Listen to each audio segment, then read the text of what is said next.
سره څخه څنګه د ښکار روا دي که ناروا دي. بیا ښکار په کومو حالاتو کې روا کیږي؟ ښکار خو چې دی د هغه حیوانانو چې هغه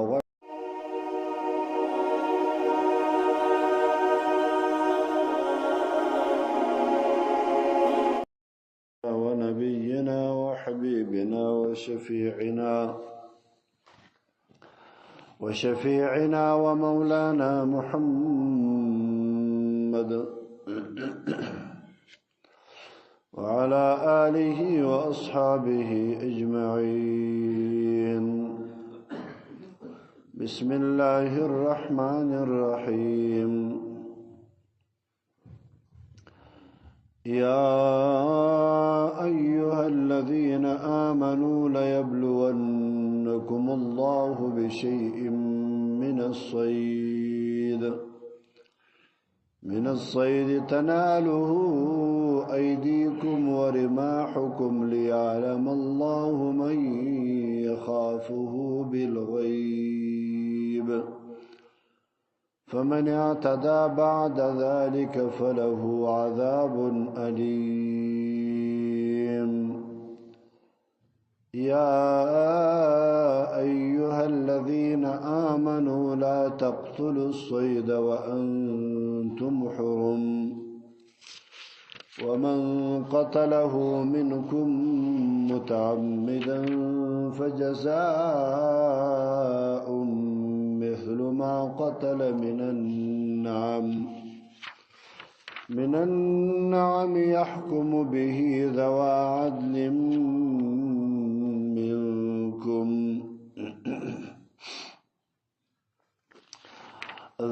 عدل منكم هديا بالغ الكعبة أو كفارة طعام مساكين أو عدل ذلك صياما ليذوق وبال أمره. عفى الله عما سلف ومن عاد فينتقم الله منه والله عزيز ذو انتقام. صدق الله مولانا العظيم.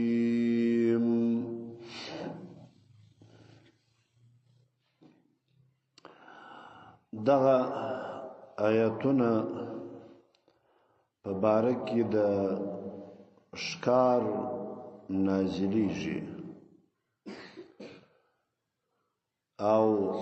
دا هغه وخت چې د پیغمبر صلی الله علیه وسلم سره صحابه ور سره او د حدیبیه کال ورته ویل کېدل. پیغمبر علیه السلام سره د صحابه 1400 کسه یا 1500 احرامونه وتړله د عمرې د پاره دوی کړله عمره کوله. نو بیا هغه چې کفارو نه پرې شوله چې تاسو به ناراضي شش کال پر روان کال به بیا تاسو راسي 3 ورځې به تاسو په مکه مکرمه کې تیر کی بیا به ورسئ. نو په دا کال باندې صحابه دا فرمایي چې کله موږ حدیبیه ته ورسېدلو نو په هغه ځای کې موږ قافله واړوله، صحابه قافلې واړولې. نو دغه ځای کې دا مرغان د ښکار به انتها ډېر و. داسې به و چې دا زموږ په ځایو کې به ګرځېدله، بل وختو کې نه وه. خو دا وختو کې موږ په احرام کې وو، احرام تړلی وو. دغه وختو کې دا مرغان د ښکار اشیاء دا ډېر. نو زموږ په شانو کې به ګرځېدله لیکن خموږ لاس نو سور وړلې په خاطر د دې باندې چې موږ احرام تړلې وو ښکار کول د دې مرغانو یا د دې حیوانانو پر موږ باندې حرام. یو خدا خبره ده چې ښکار کول غسر کی د سره څخه څنګه د ښکار روا دي کنه روا دي. بیا ښکار په کوم حالاتو کې روا کیږي؟ ښکار خو چې دی د هغه حیوانانو چې هغه غوښه خوړل کیږي هغه حلال دی، لکه د غرب صدی د غره غوی دی او یا داسې نور اشیاء. د دې ښکار کول د دې خوراک هغه بالکل جایز دی. دغه رقم سمندر کې د مایانو ښکار کول دا هم جایز دی. دا هغه اشیاء دي چې هغه الله جل جلاله د مسلمانانو د پاره حلال ګرځولې دي، او بعضی بیا داسې اشیاء دي چې د هغو ښکار هغه ناروا وي، ښکار کول یې هغه حرام وي، لکه هغه شی چې هغه غوښه نه خوړل کیږي د هغو ښکار هم ناروا دی. او پاتې سو داسې چې دا د حیوانان چې هغه انسان په کور کې ساتي د ځانو دپاره. بعضې حیوانان په قفساتو کې واچوي، په قفس کې وي، د کشنې مرغان وي، غټ مرغان وي، دا د خلک په کورو کې ساتي، څوک د شوق دپاره څوک د جنګ دپاره ساتي. جنگ کول د دې حیوانانو او یا د جنگ دپاره د ښکار کول، لکه د زر کې دی بعضې خلک هغه د جنگ دپاره ساتي، او یا داسې نور مرغان دی هغه د جنگ دپاره ساتي. دا بالکل حرام دی. دا بیا او که چیرې بیا پیسې پر واخي بیا خو بیخي په حرام کې حرام شو. مثلا یو سړی پر دې دغو باندې پیسې کښېږدي، پر دې جنګولو باندې، د زرکو پر جنګولو باندې، یا د پخوا به د کرکانو پر جنګولو باندې پیسې ایښولې، چا به د سپیانو پر جنګولو باندې، چا به د چرګانو پر جنګولو باندې پیسې ایښولې. دا بالکل حرام دی. د دغه دپاره چې سړی حیوان ساتي چې هغه زه دغه په وکمه جنگ په وکمه د جنگ دپاره، او بیا انعام په حاصل کم، او یا داسې وي چې هغه پیسې په لاس ته راوړمه. په دې ټولو صورتو کې چې دی هغه دا ساتلې هم حرام دي، پیسې اخیستلې هم حرام دي. او پاتې سو که یو سړی پیسې نه پراخلي و یاره زه پیسې نه پراخلمه، خو زما شوق دا دی چې زه په کور کې وساتم، کشنی مرغان دي، میټوګان دي، مثلا داسې نور شیان. هغه کتاب جواز ورکړی دی، پروا نه لري بالکل. او کې چیر داسې و چې خوراک و دانه و اوبه و دا پر ځای باندې وي بیا پروا نه لري، خو د جنګ دپاره به نه وي. که د جنګ دپاره وي هغه بالکل بیا ناروا دي. او پاتې سو دغه بعضې اشیاء هغه وژله چې ده هغه په همیشه اوقاتو کې هغه حلاله ده.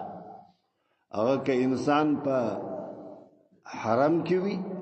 که په احرام کې وي، او که غیر احرام څخه وي، هغه یو مار دی.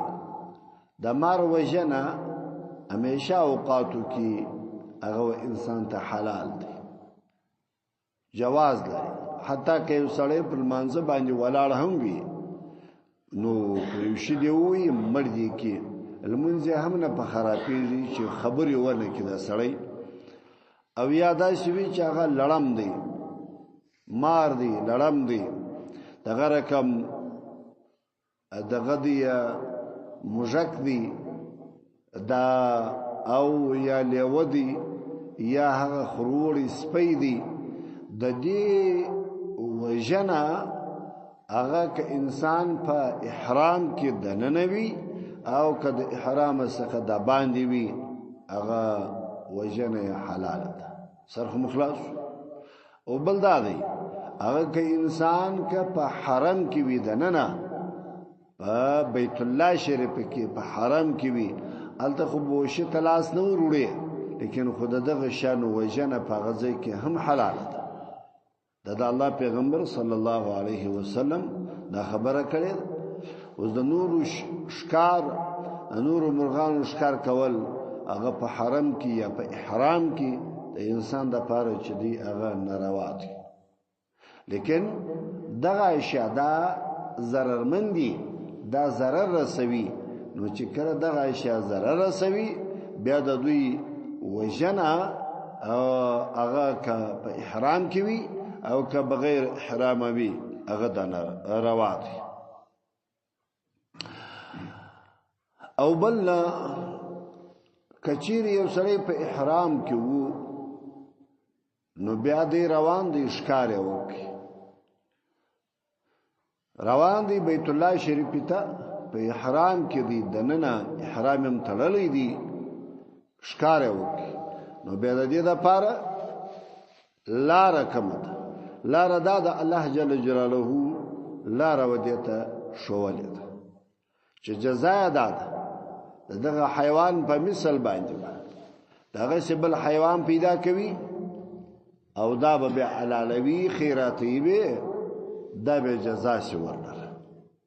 مثال په تور باندې وسیده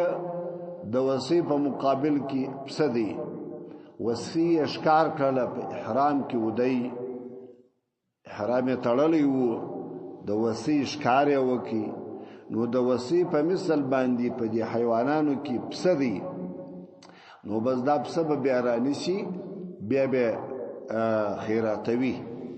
مکه مکرمه کې به علالای دا به جزاء د سړی د پاره وي او داسې کنور غټ حیوانان و لکه هغه د غره غوایان چې ورته ویل کیږي نو دا هغه په مثال باندې بیا غوی استا نو هغه غوی دی بیا حلال کی او دا کچیر د شو چې هغه ځای کې دغه حیوانات نه پیدا کېدل سارا او دشتو کې وو پس نه پیدا کېدی یا غوی نه پیدا کېدی نو بیا به څه کوي نو بیا به دا دوا عادلان خلق هغه به دروي هغه به فیصله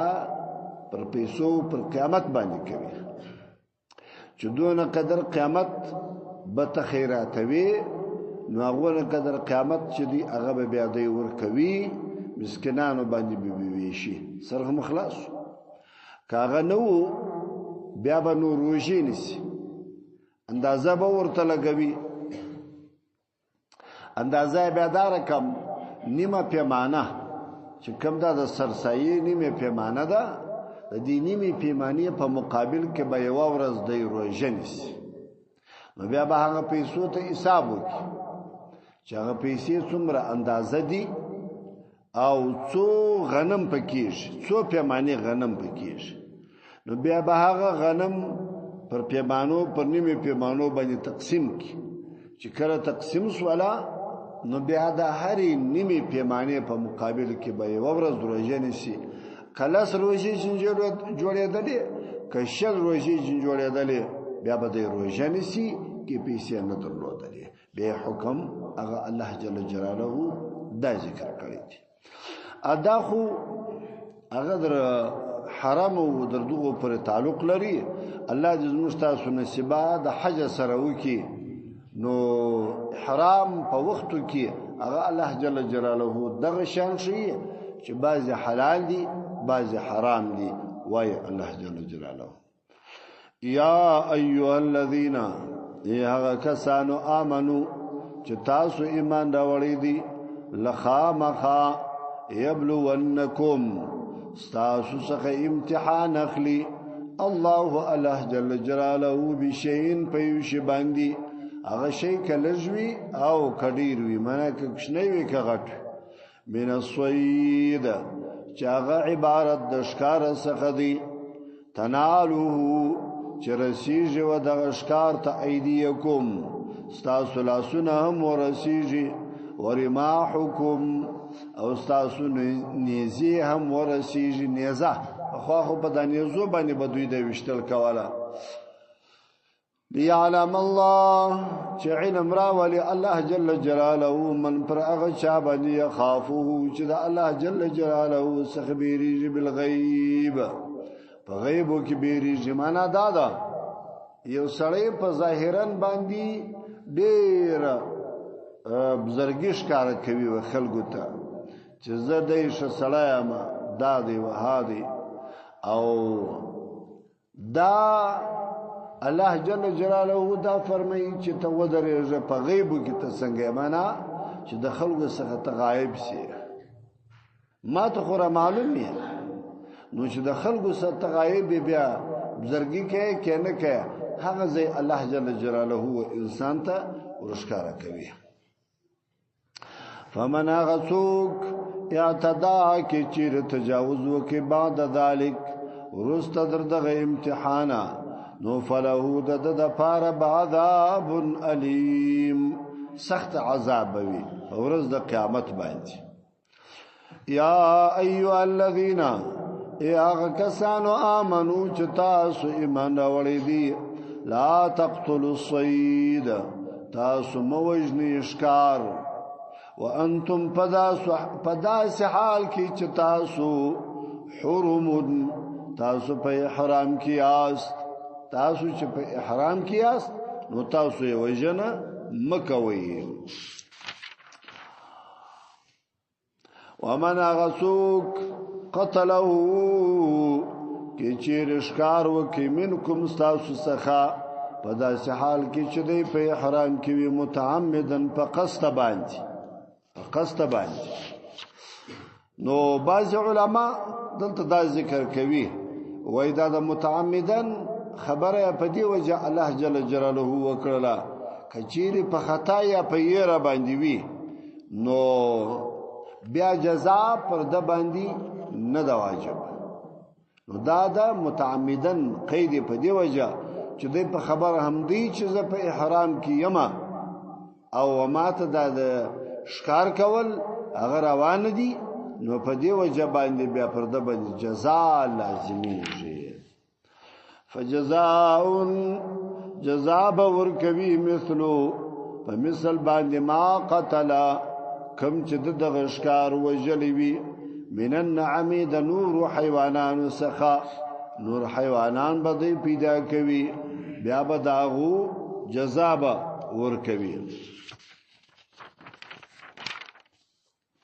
يحكم به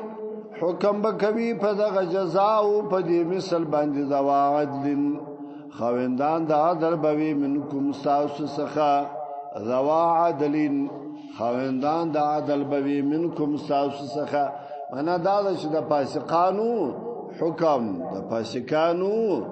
هغه عدالت نه سي کیږي خبره نه سي کیږي په یوه کنه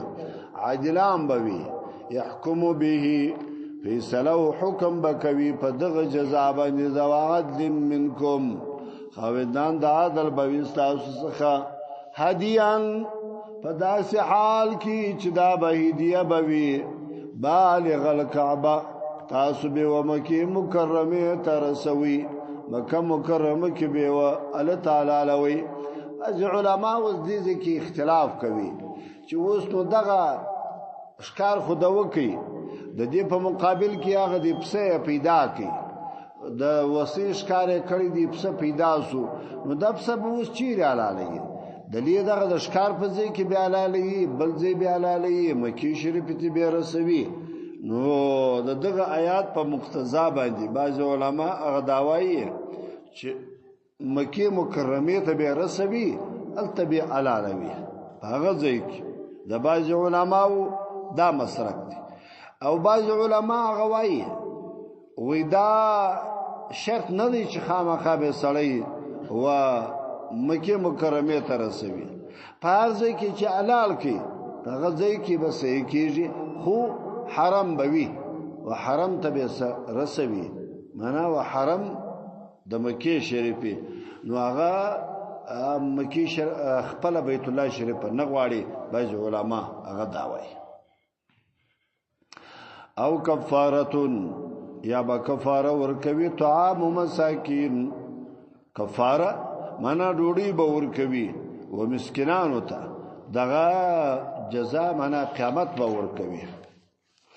او عدل ذلك صياما یا با دغه په برابر باندې بروشي نسی لیذوق د دې لپاره چې الله جل جلاله وسکی وبال عذاب امره دا امر منا غدرن والی عف الله عفك بي الله جل جلاله عما سلف کوم چې مخکې تیر سوي دي په جاهلیت زمانه کې چې کومه مسلې تیر سوي دي دا ټول عفا الله جل جلاله کړی ده ومن عاد کڅوک راو ګرځي بیا ورسته در خبرتیا بیا دا عمل وکي نو پینتقم الله منه الله جل جلاله بددس انتقام واخلي بیا به جزاء ودته ورکي والله الله جل جلاله وچدي عزيز غالب دي ذو انتقام خويند انتقام على دي صدق الله العلي الحمد لله رب العالمين والصلاة والسلام على خير خلقه محمد وآله وصحبه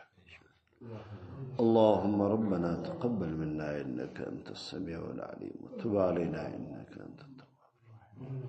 وصلى الله تعالى على خير خلقه محمد وآله وصحبه